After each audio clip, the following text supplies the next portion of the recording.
All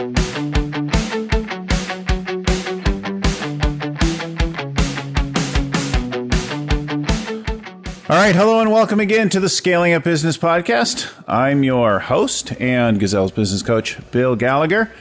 We're talking about keeping it together, growing as a leader while you grow your company without melting down. On the phone with us today is an expert in this area, is a fellow and really a senior coach, been involved in the development of our work for a very long time. Kevin Lawrence from Vancouver. Welcome to the show, Kevin. Thanks, Bill. I'm glad to be here. Yeah, super. This is a great topic. I was talking with a couple CEO and president earlier today who are grappling with keeping themselves and their leadership team together as they battle with the growth of stuff. And you're in Vancouver today, yeah? Correct, I am. Yep, I'm happy to be at home. Yep. But you're a coach who travels all over the world, working with people on a pretty global basis, yeah? Yeah, I've got companies that I work with in Australia, India, Middle East, and then obviously U.S. and Canada. So yeah, I get to great experience of actually taking these theories and concepts that we learn about and actually seeing them in action in different companies, different cultures, different stages of economies, and really being able to boil them down and seeing how we're all so much the same. It's quite interesting. We really are. And yet the expression is different. Our cultural and other references are different. And yet there are some things that are really universal. I know I've done some work in the Middle East as well. And, what worked in Bahrain or Oman doesn't work quite the same in Saudi, and Pakistan is a whole other thing. And you've worked in many of these places and seen it. And I last week was visiting with one of your clients in Hawaii during our time there. And I had a chance to see one of our long-term clients and what it looks like when they've got and worked with a values-driven company based in the Rock Habits over a long period of time and really have grown a business from 30 to 270 people. And everybody looks sane and happy there. Yeah, and then that's an incredibly, incredibly high-performing business that just implements incredibly well. Yeah, it's a great company. So let's talk about keeping your stuff together, holding it together while you're growing a business and the challenges that the leadership faces.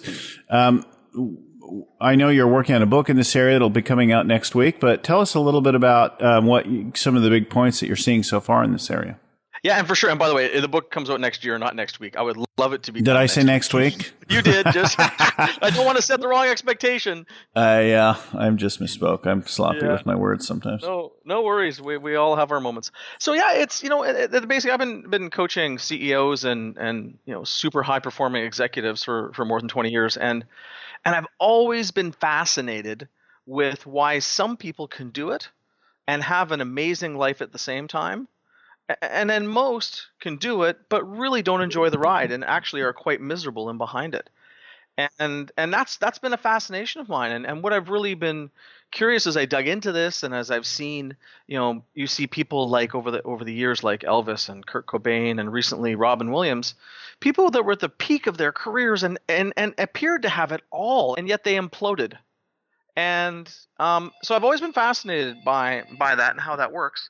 And the thing that I've seen and found is the same is true with executives, is that the stress and pressure. Bill, is that? You mean the phone's just ringing off the hook when you're? Yeah, exactly. The demands on our time and our attention. Exactly, and that's what happens. It's to be a real high performing person, it's extremely hard, and often the individual who's doing these amazing things becomes a victim of their own success. Yes. And that's what my passion's been around all these years. And if you look at working with all the CEOs and executives that I have, and I know you have as well, the thing that I like to call the dark secret of the boardroom is that we have our own Elvises and Kurt Cobains and Robin Williams who end up, bonking along the way or mentally imploding along the way. But we don't read about them in the business magazines, and we don't hear about them in the media because they're not famous people. But there's a lot of carnage along the way in growth companies. So for me in my work as a coach, it's about helping people to find that high-performing sweet spot and stay there as the company grows and demands and expects more of them. Right. Well, I have a new CEO of a larger client that I've been working with, especially earlier this year. And And this guy's all over the place, and he's still behind the curve, and he's still struggling with, and I'm not going to name him, and you're right, I'm not going to out him yet. So he's still grappling with it, but he'll send emails to people in the middle of the night asking him to have things ready first thing in the morning. and I just am like, oh, dude, you've got to stop that. That's not good for you or for them. Now, I think that we wake up in the middle of the night with demons and things like that. And many CEOs talk about what keeps you, what wakes you at 3 a.m, and what do you stress about, and how do you sort that out. And I think you're going to talk to us a little bit about that. But that doesn't mean to get everybody's phones ringing off the hook or filling people's email baskets. No, and one thing I want to, the principle that really resonated with me around this was something back actually in August of this year. I did a private 2-day event with 16 CEOs from around the world and Jim Collins, who in the business world is the master of building enduring great companies. He's the person that most of us would bow to. He's the guru. So yep. He is the guru who has the best data on what makes companies perform enduringly great. So I could go on about 2 days or 44 hours with this man in his laboratory, he calls it, in Boulder, which was something I worked on making happen for 5 years. It was insanely powerful. But cool. I'll leave that aside. But the thing he talked about is, and he called it, and it's something he hasn't written about yet, but he calls it the stress and drudgery tax. And he goes, all of us, when we really care deeply about what we're doing, we're passionately working about something that we're committed to, he goes, we all pay a 30% tax with our health and our energy because we're so incredibly committed.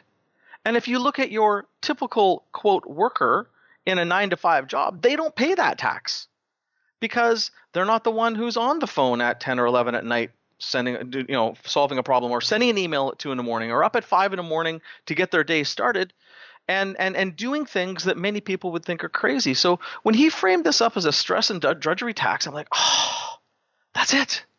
That's the program we're on. And, people think we're nuts, but we wouldn't have it another way. And he even talked about Steve Jobs, and he in a conversation he had with Steve Jobs after Jobs went back to Apple, and he was still involved in Pixar and at Apple. And Jobs said to him, he said that, I'm pretty convinced that the seeds of the cancer that ultimately took him out, the seeds of the cancer were planted because he was paying way more than a 30% tax at that point. Yeah. And because he cares. So the root of it is this caring, this really giving a crap, is the thing that makes high performing people very, very successful. But it's the same thing that takes them out and makes them implode. Well, so I've been pivoting my coaching business and focused significantly on growth the last 2 years. And as I began that a couple of years ago, I had a significant family drama unfold and had to step in and support some additional family members and stuff that wasn't on my radar all of a sudden. And immediately and without notice, like everything in my diet, my exercise, our routines, the physical space of our house, like everything got upset, and now I had to deal with new things. And my weight jumped 30 pounds, right? And everything went out. And then I found myself on business trips going, I deserve this, and having a little extra wine. I deserve this, having a little extra dessert, right? And my sleep was upset, my stress. I definitely sought some therapy and things in the middle. And now it's been 2 years later and I've come a full circle, but it took had a massive impact on me to sort of take on that during that time frame in the middle of all the rest of, life meshing with business, meshing with everything else. Yeah, and you just gave a prime example, Bill, of the catalyst for these. In the mental health world, what they say is all of us are 1 or 2 life events away from a notable mental health issue. Mm-hmm. And you just described. You had one that you told us of, and whether there's another one, as part of that, don't know. But it's basically, if you think of boxing, 2 shots to the head and you're out. Mm-hmm. And the same is true for us executives. So if you take a look at executives, it could be, and I'll share an example with you. One of my clients that I've worked with for years named Nigel. And then I'll tell you about some of the principles after this. Yeah. But, Nigel's a guy. He's, incredibly successful entrepreneur.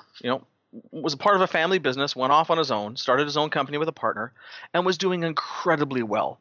Made some smart investments and cashed out a notable amount. So he made lifetime money or generational money. He's still running his business, which he really liked. Great family. Like, on the surface, everything looks great. But then his business partner started to go toxic. And Nigel is a guy who has it made from every perspective from the way entrepreneurs would measure themselves. And he literally would go and walk to his company, put his hand on the doorknob, and it was feeling like he was getting electrocuted. Like the intent, he did not want to enter because he was entering this toxic place, mostly because of his business partner. So, and that really dropped him. Now, I worked with Nigel, and I was almost going to write another book on it called, 150,000 Steps to Freedom. And it's probably 1,000,000 steps to freedom. But Nigel and I, from the time we started, we go for a walk or a hike or a bike ride. Anywhere from, now it's about 4 times a year, but for a while there it was once a month for half a day. Yeah. And work through all his challenges. So Nigel went from, he cleaned up the issues with his partner, and it ultimately bought him out because it was just too toxic. And then he had even more intense issues with his father that actually started to cause the side of his face to go numb. Literally. Right. And then we had issues with one of his sons that had all kinds of issues going through school. So Nigel and I, as we'd walk around and hiking in the mountains around Vancouver, walking the seawall, have worked through every single area of his life and probably a dozen of these almost catastrophic events. And as a result, he now, not only does it look like he has it made, he has probably the best life, has an amazing company, great family, but he's actually worked through all these areas. So all the areas of his life are rock solid.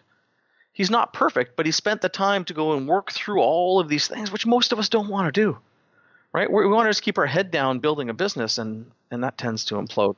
So here's the thing I notice. So people who know our work and scaling up and who've read the book and so on know that as coaches, we get together and we do annual strategy and quarterly planning days and stuff with the leadership team. And we get the teams aligned and we implement the Rockefeller Habits and we go into the additional areas from scaling up. And but in between those quarterly sessions, most of us in different ways have our conversations with the leads and sometimes some other people in the company.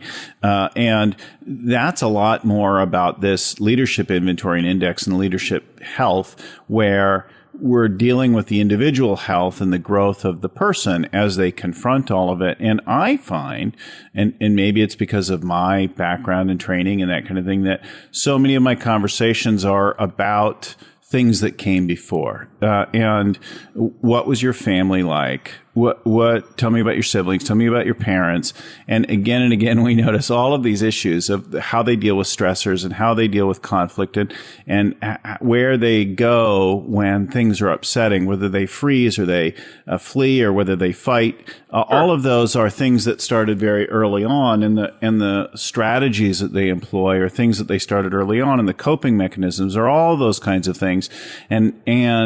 And surprisingly, most of my in-between conversations are pretty personal, dealing with where they go when things, and the really powerful ones are the ones that tell one on themselves, the ones that are willing to say, right. But for the most part, they don't go, well, I just get some drugs and but they do those things. Yeah, so if you look at it, I mean, there's what you're talking about. One of the chapters I have in the book, which is never be needy, and needy meaning that you're running on emotional reactions. And what you just talked about are people's different emotional reactions that they tend to have in situations. Yes. And basically, if you're having an emotional reaction, you are a horrible leader. And full stop. Emotions are used to engage and entice and inspire people to move and do things. But as a leader, emotions are the worst possible thing that we could step into. We need to use them for perceptions, but not for decisions or reactions. So one of the things that I work with people on is as part of this mental health is to get their needs met so they don't have to run an emotional channel. And if you look at the work that I do with a lot of CEOs in particular and really high performing executives, is learning how to work around their emotional reactions. Because as you mentioned, sometimes the emotional reactions to fight. And Right. that's dangerous. It's like they want to get out a shotgun and blast everyone. I said, no, no, no, no. That's not effective leadership. Sometimes there are reactions to turtle and not deal with issues. Right. So that's about emotional neediness. And in order to be a high performing leader, you got to clean it up. And your emotions need to be able to be switched on and off based on what you need. I.e., and if you're and you need mechanisms like some of the people I work with, it's like, okay, when you get so incredibly angry, you make notes on a piece of paper in front of you, and then you sleep on it. You don't deal with it for 24 hours. There's lots of these techniques, and everyone has different techniques. I think you point to a good thing, though, that's worth underscoring. So I learned that I'm always going to have emotions. I can't change my emotion. I can't switch them off exactly. What I can do is have the emotion, let the emotion flow through or past me, and then take some action that is not driven from the emotion. I have it. It's separate from the action, the commitment, the behavior that I have. And that's a very high level skill, because most people, when they have the emotion, they instantly act on it. So Right. yeah, you're still going to have them, but the discipline is to not do anything or say anything. Right. And that's just one. But again, if you go to people that are starting to if you're not getting enough sleep, if you're not getting enough exercise, if your health isn't as good, if your blood sugar is crashing because you're not eating well, you have much less likely to be able to manage and control yourself. And you turn into a ranting toddler rather than a grown adult, because you're not coming from a good place. So that's a real key piece. So if you'd like, Bill, I'll share a couple of the key concepts. Yeah. So the first one is screw or forget work-life balance. It's a joke. It's for normal human beings. You're not normal. Don't waste your time. Don't even try, because it doesn't apply to high-performing thoroughbred racehorses. That's for regular people. We're not regular, otherwise you wouldn't be listening to this show. So work-life balance, it does, even thinking about it, because it makes you feel guilty and it does all these things. So don't. And the thing that I recommend instead, and I call it work, self, life, passion. This is where it's at. And if you think about it, if you've got 100 passion units that you have to use every week, 100 passion units. And if you spend or use 99 or say 98 of them at work, you've got 1 unit left for yourself, and then you've got 1 unit left for your family. It ain't going to work, right? You can do that for 1 or 2 weeks in a row, but you're going to implode, and your family probably will too. So the idea of work, self, life, passion is it's saying, look, everyone's got a different formula that feels right, but it's kind of get to know your numbers. Maybe you're a person that wants to use 70% of your passion at work, 30 in your life with your family and other things, and maybe 10 for yourself. Mm-hmm. Maybe that's a sustainable model. Mm-hmm. But that's a model that can work. Now, to most normal peoples, you're still going to look crazy and out of control because you're a high performing, high committed leader. But for yourself, you got to find that ratio that works. So, as an example, what most high-performing executives do when they get in trouble is that they end up having typically 10 or 20 units for their life, which usually isn't enough, but it could be. But they have almost none for themselves. And when you watch when high performers get in trouble, they almost always stop the things that fuel them, like exercise, the annual trip with their friends, the time they want to read, or maybe they're into gardening. That whole self category is usually the reason people get into trouble, because then they run out of juice because they're not getting inspired. And unfortunately, we have this principle in our society, which drives me crazy, is this servant leadership or selfless leadership. It's just the worst concept. Because then it has people. My job is to dispel all the silly concepts and myths out there that don't relate to high performers. But this idea of this selfless leadership, it's beautiful and it sounds amazing. It just doesn't work, because if you don't really continually focus on yourself and refueling and replenishing yourself, you give it all away, but then you're just an empty shell. So just to go back and pull this together, if we look at work, self, and life, you got to figure out how much energy you need to allocate in each of them, and then stick to that. And the self is the most important. So for me, I know that I need to exercise regularly. I need to have time to sit and write. And I need to get out and do some crazy things with cars or motorcycles or whatever it happens to be on a regular basis. That's right. You like to go fast. I do. That's me. I like to go fast and push through limits. That's it. And if I don't do it, I'm not the same. Yeah. So And I put travel into that as well. But if I don't do those things, I fade. And if I even go back further to this concept of work-life balance, which you don't listen to that, but I know also I am not a good version of myself. I'm out of whack when I'm not planning interesting things to do with my friends and family. Right. Because that takes extra energy. So if I don't have the time to plan interesting activities or adventures or trips with my friends and family, I know I don't have enough passion units going in that category. Otherwise, I'd figure that stuff out. I notice as you say that I feel more generous. So when I'm well taken care of and have attended to my fundamental concerns, then I have a lot of capacity for others and for things. And I'm pretty introverted, in spite of being a public speaker, and which I think actually is a secret of many of us, right? So I notice when I have that, but at the same time, I see that self and selfishness are not necessarily the same thing, and that when I'm doing my work, the kind of work, so the servant leadership, it's like I put my work and my life in service of something that I care about. When I'm purpose-centered, when I know that my life purpose and my business purpose are aligned, and what I'm about to do next or tomorrow or in the next hour is when I can see the relationship between the two, and I'm, sufficient, even if I'm a little bit out of the tank, right? If I'm a little bit overtired, if I'm not well rested, if I'm behind on food, and that the purpose can make up for a period, can make up some of that by having that aligned, and that thing that I'll be a servant to is purpose centric, right? It is, and it's lethal. Because it will fill it for a period, right? Like you get that fulfillment from that purpose. And it's happened to me so many times. Yeah. Because I'm so purpose-led and I just so give of myself. But it's lethal because if you, by nature, you're more likely not to take care of yourself and do what you need. Yeah. And you'll do things for your family and for your clients first. And then as a result, you get deeply cooked. And it makes you very, very vulnerable for bad things. Yep. So then the vices and the excesses and the things can get out of hand, and you run a deficit, and you don't refill the tank, and then you end up with a problem. You end up with big problems. And again, those addictions in whatever form you want to call them, whatever form they are just coping mechanisms because you're typically feeling empty and worn out. And so whether it's you drink more sugar or more caffeine or more alcohol or you gamble or whatever it is that you do, they're just a reaction to being overspent and trying to fuel up. But unfortunately, those fuels actually make it worse. Yeah. So the key is that if you don't manage that whole self piece, it'll work for a while. It works until it doesn't. Right. And then it breaks. Yeah. It actually explodes often. Mm-hmm. So an example, I got a call from I get calls on this all the time.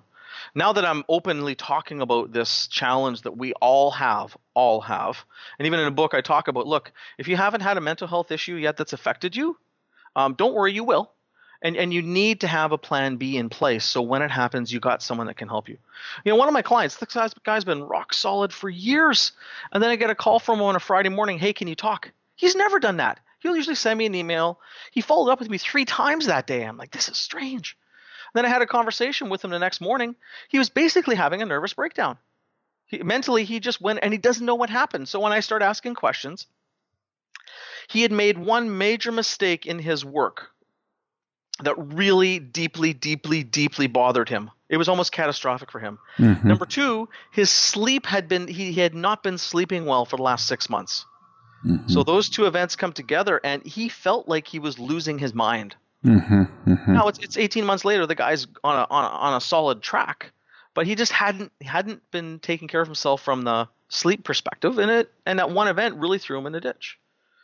So that first principle about forgetting about work-life balance, and you got to think about those passion units and really take care of yourself. That will give you without that, you can't sustain. Without that, you'll have great times of energy. And then you'll bonk and burn out. And then you'll have great times of energy and bonk and burn out again and again. So here's the big things that I'm hearing from your saying. The first thing I think is pretty fundamental, and that is remember that if you're a person listening to the show, if you're a follower of our stuff, if you're one of our clients, you're not a normal person, and stop pretending you're a normal person. So now you're human. Sure. And I think that's a fallacy, right? You're not a normal person, but you're still human.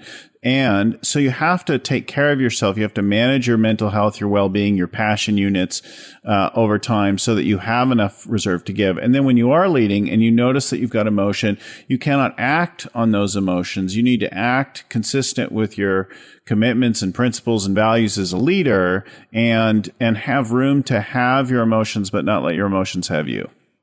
Yep, 100%.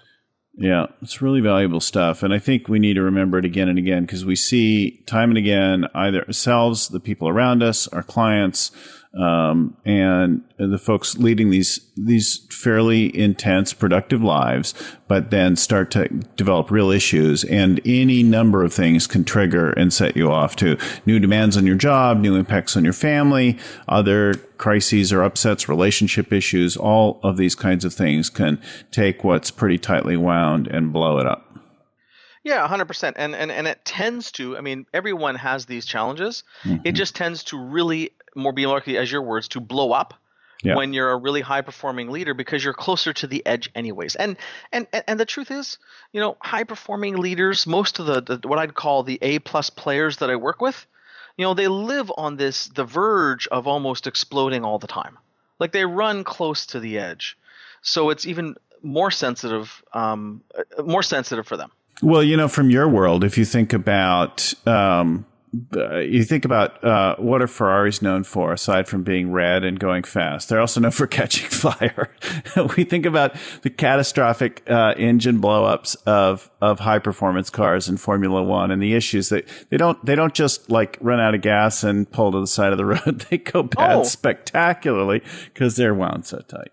I was on a racetrack last week, actually. They built a brand new world-class racetrack about 3.5 hours from my house here in Vancouver. Nice. And I was on the track last week with some of the top racers in sports car racing in North America, doing a day on the track.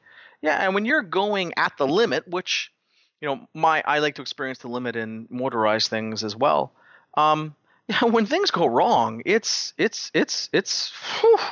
Right. And you don't want that to happen, yet it does, and that's where you need expert help. So, the advice I give to people is, first of all, is to be open around mental health and realizing you've already experienced mental health challenges and you will experience more. 2, and you mentioned it earlier, you need to know a good psychologist or a good therapist. Yeah. Because when the yogurt hits the fan and it becomes a mess, you need to get some sort of help, and your friends and family are useless. They will actually do more damage. And here's the way I place it. I think about it. So we had this example on Thursday. My son had a volleyball game. One of the kids in the other team went to go get the ball out of bounds and tried to do a soccer style bicycle kick. And then he's coming on the ground. He placed his arm down. His arm turned into a bit of a zigzag. Yeah. Yeah. It was actually pretty traumatic. Mm-hmm. He was okay. I mean, his arm's not okay, but he's okay. Mm-hmm. So, when we see it, and it wasn't compound, but it was a zigzag. So did any of us try to fix his arm? No. We're smart enough when it's a medical emergency, because you do this thing called 911. Call 911, get professional help. Yeah.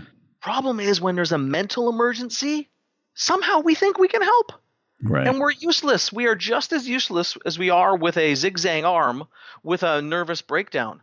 Yeah. And the only way to get these people on track is to get them to a psychologist, typically when it gets really bad. A coach can help on minor stuff if they're just a little off track.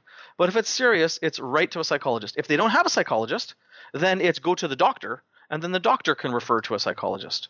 Well, and I think the thing it's brilliant about dealing with the emergency, but then in the day-to-day, remember to fill your tank, remember to tune your car, remember to attend to all the things, do the safety check, put your helmet on, do the things to take care of yourself in between, so that we have fewer systems going wrong when things blow up. Correct. Right. And have a plan B for when it does blow up, because we're gonna need it. The other thing that one of the chapters that I have in the book is to love the pain. And if you don't love being stretched and challenged and that feeling almost of overwhelmed because it's so intense, odds are leadership in a growth company is not for you. because it's messy. It's challenging. And the other thing I see with a lot of leaders is they end up in this woe is me when things get really tough. And the reality is in a growth firm, of course you're getting your ass kicked. Of course it's painful. Of course there's sleepless nights. That's part of the program. Right. So if you don't love that you actually take a small problem and make it bigger in your head and then really mess yourself up mentally. So, one of the things I work with people a lot on is changing their story. And it's a little bit cheesy, but the principle is changing it from a woe is me to wow, I'm going to learn a lot here. And if you can love the growth that all this challenge creates, that frees up your brain from all this extra baggage that's created when you almost resist the learning. I think that's probably a great place to end our show for this week, to embrace this whole world and life instead of suffering it, and to acknowledge that there's something that we're drawn to here, and there's something to stop suffering, but to learn to deal with. So I think thanks for being on the show. This is really great stuff. Are there any particular resources? We'll put a link to your website in the show notes. Anything else that you want to direct us? The model for mental health. There's a model called the mental health continuum that I was introduced to a few years ago that really helps to explain what happens to us when things start to get messed up in our head, and some guidance on how to get back to healthy. It's a great resource. So if you put a link to that would be very helpful. Absolutely. We'll put a link to both those things in the show notes so people know where to turn to for help. As always, it's been a pleasure to have you on the show, and thank everyone for downloading, tuning in, and checking us out. Thanks again. We'll see you next week.